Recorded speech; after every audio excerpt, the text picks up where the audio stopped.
teman-teman, perkenalkan nama saya Tadisha Rizky Gania Rangkuti. Saya mahasiswi dari kampus LPTD College Banda Aceh dengan jurusan Komputer Akuntansi 45. Tujuan saya membuat video ini adalah sebagai tugas UAS saya pada mata kuliah Financial Management dengan dosen pembimbing Bapak Ida Ansari. Di video ini, saya akan memaparkan faktor-faktor penyebab terjadinya penurunan omset atau terjadinya kerugian pada PT Garuda Indonesia, sekaligus membahas tentang analisis rasio laporan keuangan pada PT Garuda Indonesia. Tahukah kamu, Garuda Indonesia merupakan suatu kebanggaan bangsa Indonesia karena menjadi satu-satunya maskapai berplat merah yang melayani penerbangan komersial. Awalnya, Garuda Indonesia diberi nama Indonesian Airways, yang merupakan inisiatif dari Angkatan Udara Republik Indonesia. Akhirnya, pada tahun 1950, Garuda Indonesia resmi menjadi sebuah perusahaan yang dimiliki oleh negara dan mengoperasikan 32 armada terbang. PT Garuda Indonesia juga berhasil melantai di bursa saham pada 11 Februari 2011. PT Garuda Indonesia memiliki visi untuk menyediakan nilai tertinggi kepada pelanggan melalui keramatamahan Indonesia. PT Garuda Indonesia bergerak pada sektor infrastruktur, utilitas, dan transportasi. Kegiatan utamanya meliputi sebagai angkutan udara, reparasi pesawat udara, jasa layanan sistem informasi, konsultasi, pendidikan, dan kesehatan. Nah, berikut Direktur dan Komisaris Utama dari PT Garuda Indonesia saat ini, yaitu Irfan Setia Putra sebagai Direktur Utama dan Timur Sukirno sebagai Komisaris Utama. Hingga saat ini, beragam penghargaan yang berhasil diperoleh oleh maskapai Bintang 5 ini. Garuda Indonesia memperoleh penghargaan dari Skytrax, lembaga pemeringkat penerbangan independen yang berbasis di London. Penghargaan yang didapat oleh Garuda Indonesia diantaranya yang pertama, The World's Best Cabin Crew selama 4 tahun berturut-turut, mulai dari 2014 hingga 2017. Kedua, The World's Love Airlines 2016. Ketiga, The World's Best Economy Class 2013. Nah, selanjutnya saya akan membahas tentang analisis rasio keuangan pada PT Garuda Indonesia. Sebelumnya, apakah kalian tahu apakah itu analisis rasio keuangan? Analisis rasio keuangan merupakan alat analisis keuangan perusahaan berdasarkan perbandingan data keuangan yang terdapat pada laporan keuangan dalam rangka membantu mengevaluasi posisi keuangan dan hasil operasi perusahaan pada masa sekarang dan masa lalu dengan tujuan untuk menentukan estimasi dan prediksi mengenai kondisi dan kinerja perusahaan pada masa yang akan mendatang. Nah, di sini saya menganalisis 4 jenis rasio. Yang pertama ada rasio likuiditas. Rasio likuiditas merupakan rasio yang digunakan untuk menghitung kemampuan perusahaan dalam memenuhi kewajiban jangka pendeknya secara tepat waktu. Yang kedua, ada rasio solvabilitas. Rasio solvabilitas digunakan untuk mengetahui kemampuan perusahaan dalam melunasi seluruh utang-utangnya, atau dengan kata lain, rasio ini dapat digunakan untuk mengetahui bagaimana perusahaan mendanai kegiatan usahanya. Yang ketiga, ada rasio aktivitas. Rasio aktivitas digunakan untuk mengetahui seberapa efektif manajemen perusahaan menggunakan aktiva yang dimilikinya dalam melaksanakan kegiatan perusahaan. Yang keempat, ada rasio profitabilitas. Rasio ini digunakan untuk mengetahui kemampuan perusahaan dalam menghasilkan laba atau seberapa efektif pengelolaan perusahaan oleh manajemen. Nah, dari masing-masing keempat yang saya sebutkan tadi, terdapat 2 jenis rasio di dalamnya. Yang pertama ada rasio likuiditas, terdapat current ratio dan quick ratio. Current ratio adalah rasio yang digunakan untuk menghitung kemampuan perusahaan dalam membayar kewajiban jangka pendek dengan aktiva lancar yang tersedia. Sedangkan quick ratio adalah rasio yang digunakan untuk menghitung kemampuan perusahaan membayar kewajiban jangka pendek dengan aktiva yang lebih liquid. Yang kedua ada rasio solvabilitas, ada debt ratio dan debt to equity ratio. Debt ratio adalah rasio yang digunakan untuk mengukur jumlah aset perusahaan yang dibiayai oleh utang atau modal yang berasal dari kreditur. Sedangkan debt to equity ratio adalah rasio yang digunakan sebagai perbandingan hutang dan ekuitas dalam pendanaan perusahaan dan menunjukkan kemampuan modal sendiri perusahaan untuk memenuhi seluruh kewajibannya. Yang ketiga, rasio aktivitas. Ada fixed asset turnover dan total asset turnover. Fixed asset turnover adalah rasio yang digunakan untuk mengukur efektivitas penggunaan dana yang tertanam pada aktiva tetap dalam menghasilkan penjualan. Sedangkan total asset turnover adalah rasio yang digunakan untuk mengukur efektivitas penggunaan dana yang tertanam pada seluruh aktiva dalam menghasilkan penjualan. Keempat, rasio profitabilitas. Ada net profit margin dan gross profit margin. Net profit margin adalah rasio yang digunakan untuk mengukur laba bersih sesudah pajak dibandingkan dengan volume penjualan. Sedangkan gross profit margin adalah rasio yang digunakan untuk mengukur besarnya persentase laba kotor atas penjualan bersih. Nah, berikut ini saya tampilkan neraca PT Garuda Indonesia mulai dari tahun 2019 hingga tahun 2021. Nah, di sini dapat kita lihat bahwa total hutang Garuda Indonesia dari 2019 hingga 2021 mengalami peningkatan.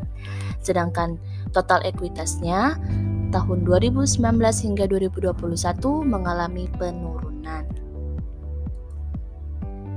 Nah, begitu juga dengan laba rugi Garuda Indonesia pada tahun 2019 hingga 2021. Pada penjualan Garuda Indonesia pada tahun 2019 hingga 2021 mengalami penurunan. Nah, inilah hasil analisis rasio keuangan saya untuk PT Garuda Indonesia mulai dari tahun 2019 hingga 2021. Yang pertama dari rasio likuiditas. Ada current ratio dan quick ratio. Yang pertama, current ratio. Current ratio adalah salah satu rasio likuiditas yang paling umum dan sering digunakan. Semakin tinggi rasio lancarnya, maka semakin besar kemampuan perusahaan untuk membayar hutang lancarnya dengan menggunakan aktiva lancarnya. Dari perhitungan di atas, terlihat bahwa current ratio dari tahun 2019 sampai dengan tahun 2021 mengalami penurunan. Pada tahun 2019, nilai rasionya sebesar 35%. Ini menunjukkan bahwa setiap Rp1 hutang lancarnya dijamin oleh Rp35 aktiva lancarnya. Pada tahun 2020 terjadi penurunan, yaitu sebesar 12%, sehingga setiap Rp1 hutang lancarnya dijamin oleh Rp12 aktiva lancarnya. Pada tahun 2021 terjadi penurunan lagi, yaitu sebesar 8%. Ini menunjukkan bahwa setiap Rp1 hutang lancarnya dijamin oleh Rp8 aktiva lancarnya. Penurunan rasio lancar tersebut dikarenakan aktiva lancarnya selalu mengalami penurunan, sementara hutang lancarnya setiap tahun selalu mengalami peningkatan. Jika rata-rata industrinya adalah 200%, maka tingkat likuiditas perusahaan dari tahun 2019 sampai dengan 2021 dapat dikatakan tidak baik, karena besaran rasionya masih berada di bawah rata-rata industri. Selanjutnya, quick ratio. Quick ratio membandingkan antara aktiva lancar tanpa persediaan dengan hutang lancarnya. Dari perhitungan di atas, terlihat bahwa nilai rasio cepat PT Garuda Indonesia dari tahun 2019 sampai dengan tahun 2021 mengalami penurunan yang sama halnya dengan rasio lancar. Pada tahun 2019, nilai quick rasionya adalah 35%. Artinya bahwa setiap Rp1 hutang lancarnya hanya dijamin oleh 35 aktiva lancarnya. Pada tahun 2020, nilai quick ratio-nya adalah 12%. Artinya bahwa setiap Rp1 hutang lancarnya dijamin oleh Rp12 aktiva lancar. Pada tahun 2021, nilai quick ratio-nya adalah 8%, yang artinya bahwa setiap Rp1 hutang lancarnya dijamin oleh Rp8 aktiva lancarnya. Jika rata-rata industri untuk quick ratio adalah 150%, maka dapat disimpulkan bahwa kemampuan perusahaan dalam memenuhi hutang lancarnya yang segera jatuh tempo dengan menggunakan aktiva sangat lancar adalah cenderung kurang baik. Karena besaran rasio untuk tahun 2019 sampai dengan 2021 masih berada di bawah rata-rata industri. Selanjutnya, rasio solvabilitas. Ada debt ratio dan debt to equity ratio. Debt ratio. Rasio ini menekankan pada peran penting pendanaan utang bagi perusahaan dengan menunjukkan persentase aktiva perusahaan yang didukung oleh pendanaan utang. Pada tahun 2019, nilai debt ratio-nya adalah 119%, yang artinya setiap Rp1 aktiva dibiayai oleh utang sebesar Rp119. Pada tahun 2020, nilai debt ratio-nya adalah sebesar 85%, yang artinya setiap Rp1 aktiva dibiayai oleh utang sebesar Rp85. Pada tahun 2021, nilai debt ratio-nya adalah 78%, yang artinya setiap Rp1 aktivanya dibiayai oleh utang sebesar Rp78. Nilai debt ratio setiap tahunnya semakin kecil, artinya setiap tahun semakin sedikit aset perusahaan yang dibiayai oleh utang. Jika dibandingkan dengan standar rata-rata industri, yaitu 35%, kondisi perusahaan pada tahun 2019 dan 2021 dinilai kurang baik, karena masih berada di bawah rata-rata industri. Semakin rendah rasio ini, maka semakin rendah resiko keuangannya. Selanjutnya, debt to equity ratio. Debt to equity ratio pada tahun 2019 adalah sebesar 518%, artinya bahwa setiap Rp1 hutang dijamin oleh Rp518 modal. Pada tahun 2020 dan 2021, nilai debt to equity ratio-nya adalah minus atau di bawah 1, yang artinya bahwa setiap Rp1 hutang tidak dapat dijamin oleh Rp1 modal. Semakin rendah rasio ini, maka semakin besar jumlah modal pemilik yang dapat dijadikan sebagai jaminan hutang. Tetapi semakin tinggi rasio ini, maka berarti semakin kecil jumlah modal pemilik yang dapat dijadikan sebagai jaminan hutang. Yang ketiga, rasio aktivitas. Ada total asset turnover dan fixed asset turnover. Pada perhitungan total asset turnover, didapatkan perhitungan pada tahun 2019 sebesar 1,03 kali, artinya setiap Rp1 total aktiva turut berkontribusi menciptakan 1,03 penjualan.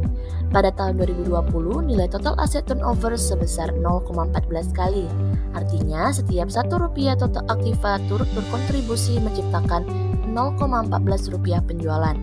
Pada tahun 2021, nilai total aset turnover sebesar 0,07 kali. Artinya setiap Rp1 total aktiva turut berkontribusi menciptakan 0,07 rupiah penjualan.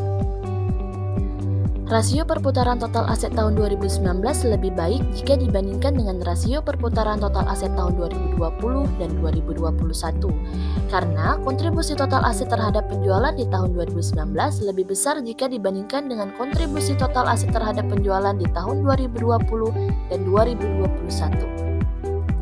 Jika rata-rata industri rasio perputaran total aset adalah 2 kali, maka dapat dikatakan bahwa kontribusi total aset terhadap penjualan di tahun 2019 hingga 2021 sangat tidak baik dibandingkan dengan perusahaan sejenis lainnya, karena besaran rasionya masih berada jauh di bawah rata-rata industri.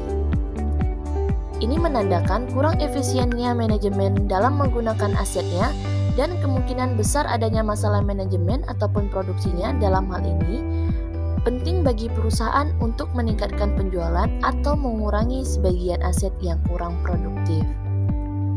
Selanjutnya, fixed asset turnover. Fixed asset turnover pada tahun 2019 sebesar 1,38 kali, artinya setiap Rp1 aktiva tetap turut berkontribusi menciptakan 1,38 rupiah penjualan. pada tahun 2020 sebesar 0,15 kali. Artinya, setiap Rp1 aktiva tetap turut berkontribusi menciptakan 0,15 penjualan. Pada tahun 2021 sebesar 0,07 kali. Artinya, setiap Rp1 aktiva tetap turut berkontribusi menciptakan 0,07 rupiah penjualan. Jika rata-rata industri untuk rasio perputaran aset tetap adalah 3 kali, maka dapat disimpulkan bahwa kontribusi aset tetap terhadap penjualan dari tahun 2019 hingga 2021 cenderung kurang baik jika dibandingkan dengan perusahaan sejenis lainnya, karena besaran rasionya masih berada di bawah rata-rata industri.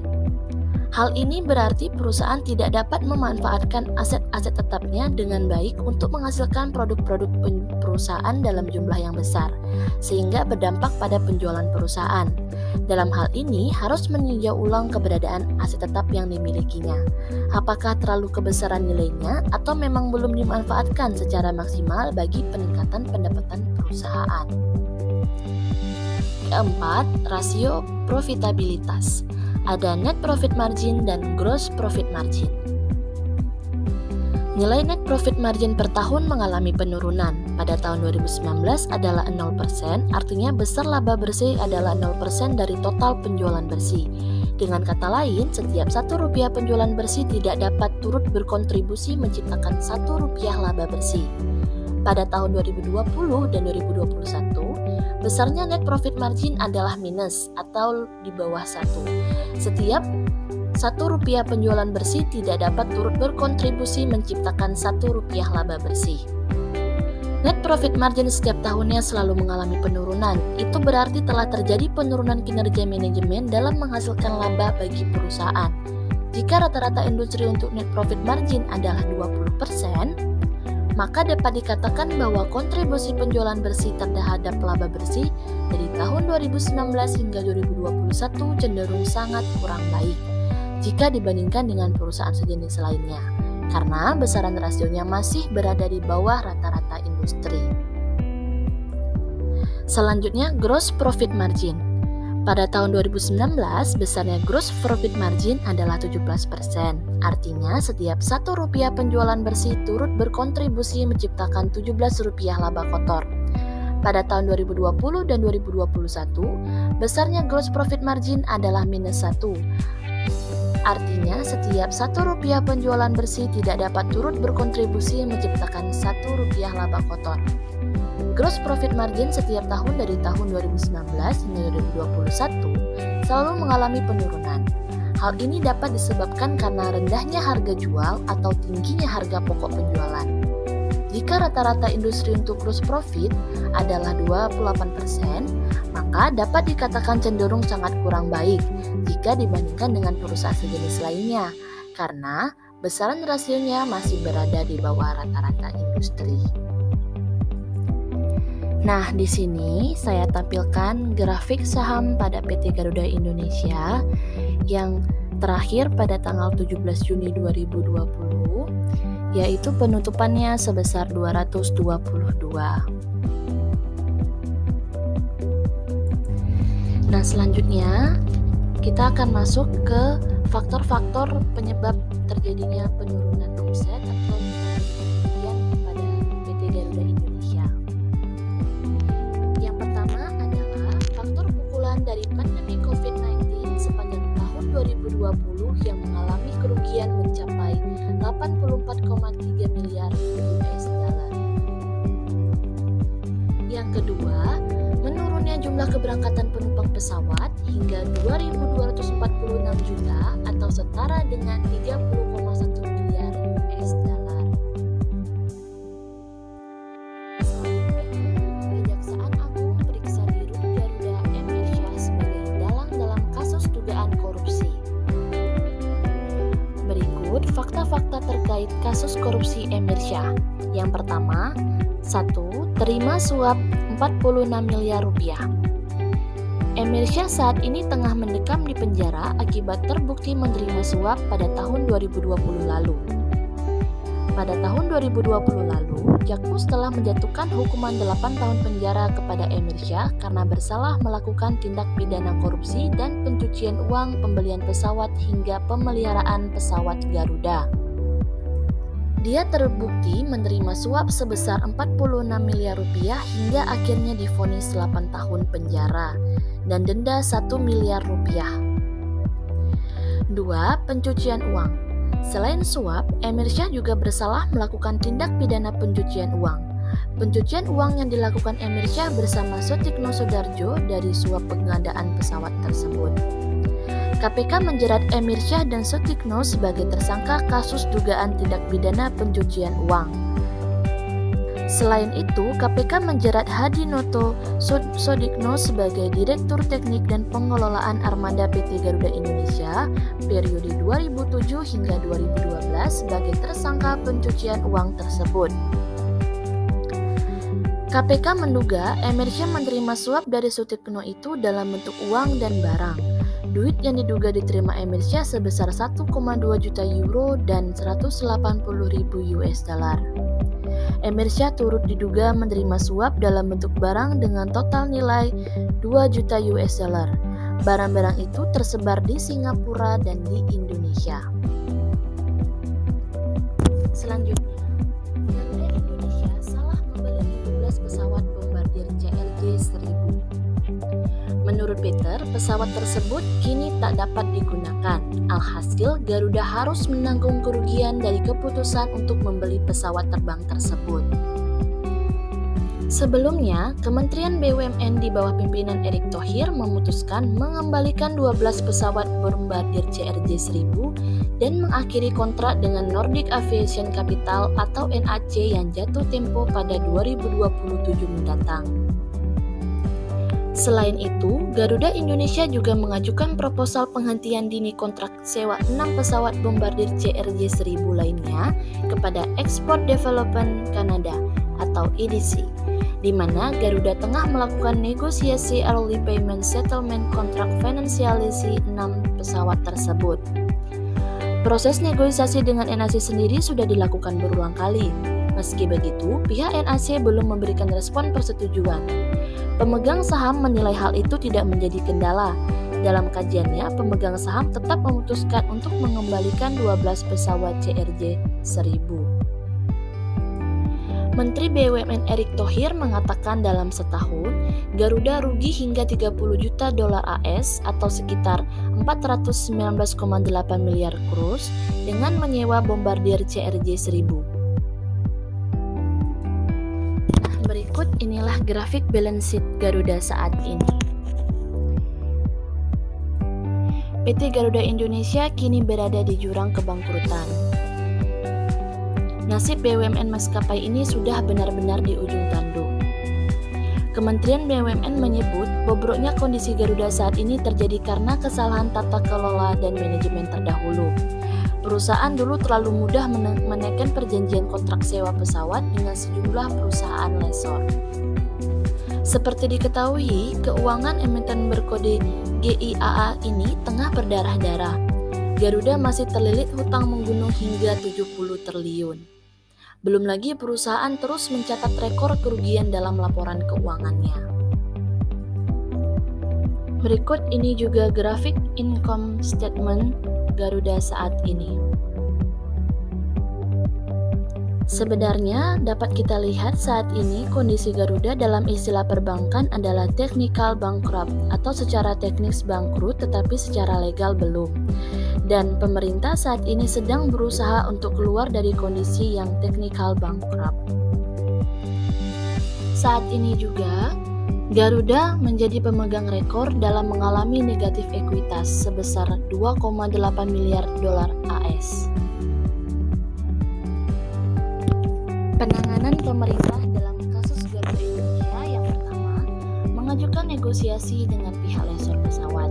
Yang kedua, Kementerian Badan Usaha milik negara meminta kepada Kementerian Keuangan untuk mencairkan dana investasi pemerintah pemulihan ekonomi nasional senilai 7,5 triliun rupiah yang sudah dianggarkan untuk PT Garuda Indonesia. Yang ketiga, penutupan 97 rute termasuk Amsterdam, Korea, dan London. Wakil Menteri BUMN menyatakan PT Garuda Indonesia akan memangkas jumlah rute penerbangan dari 237 penerbangan hingga menjadi 140 rute penerbangan. Yang keempat, penggantian maskapai Garuda Indonesia dengan maskapai Pelita Air milik Pertamina. Direktur Utama PT Garuda Indonesia, Irfan Setiaputra, buka suara terkait isu yang menyebutkan Garuda Indonesia akan digantikan dengan PT Pelita Air Service, maskapai milik PT Pertamina. Ia mengakui pemerintah tengah menyiapkan Pelita Air untuk masuk ke penerbangan berjadwal, setelah selama ini fokus melayani penerbangan charter. Namun hal itu bukan berarti ada rencana untuk memilotkan Garuda Indonesia dan menggantinya dengan maskapai lain. Irfan menjelaskan, Garuda Indonesia memang tengah menghadapi situasi sulit karena menumpuknya hutang. Oleh sebab itu dilakukan restrukturisasi utang dan restrukturisasi operasional untuk kembali menyehatkan perusahaan. Restrukturisasi itu pun terus diupayakan manajemen dan pemerintah sebagai pemegang saham untuk berhasil dilakukan, sehingga bisa menyelamatkan Garuda Indonesia. Maka bersamaan dengan itu, pemerintah menyiapkan Pelita Air. Tujuannya, bila restrukturisasi dan negosiasi Garuda Indonesia tak berhasil dilakukan, pemerintah bisa membesarkan Pelita Air sebagai maskapai yang melayani penerbangan berjadwal. Demikianlah video tugas UAS Financial Management saya tentang Garuda Indonesia. Marilah sama-sama kita doakan semoga Garuda Indonesia bisa segera memperbaiki kondisi keuangannya dan bisa segera beroperasi kembali. Saya akhiri. Wassalamualaikum warahmatullahi wabarakatuh.